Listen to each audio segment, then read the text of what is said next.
चौरासी।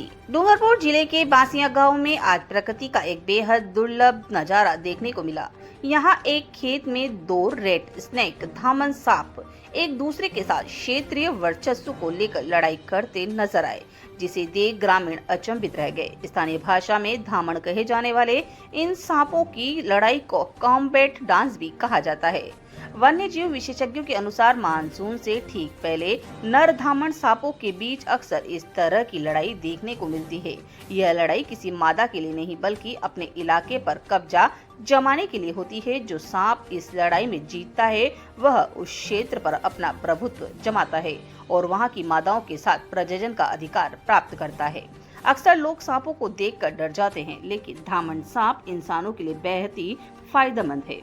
धामन मुख्य रूप से चूहों और अन्य कृंतकों को अपना आहार बनाता है। खेतों में चूहे फसलों, बीजों और अनाज को भारी नुकसान पहुंचाते हैं।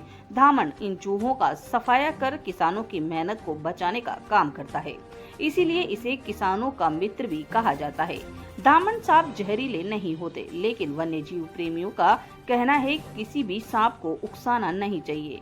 बासिया गांव में दोनों सांप काफी समय तक इसी अवस्था में रहे। स्थानीय लोगों के लिए यह एक कौतूहल का विषय बना रहा। चौरासी से संवाददाता गुणवंत कलाल की खास रिपोर्ट।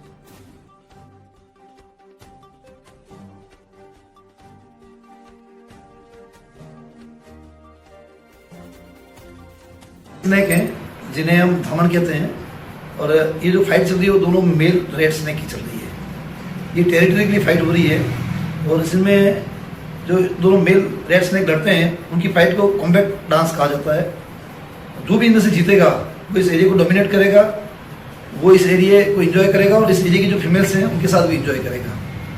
तो इन दिनों खास करके मानसून से पहले इस प्रकार की उनकी टेरिटोरियल फाइट होती है। और जो रेड स्नेक है धामन, वो किसानों का मित्र है, उनका हितैषी है। जैसा इसका नाम है रेड स्नेक, ये चूहों को खा करके चूहों पर नियंत्रण रखता है, कृंतकों पर नियंत्रण रखता है। इस कारण से किसान का मित्र माना जाता है।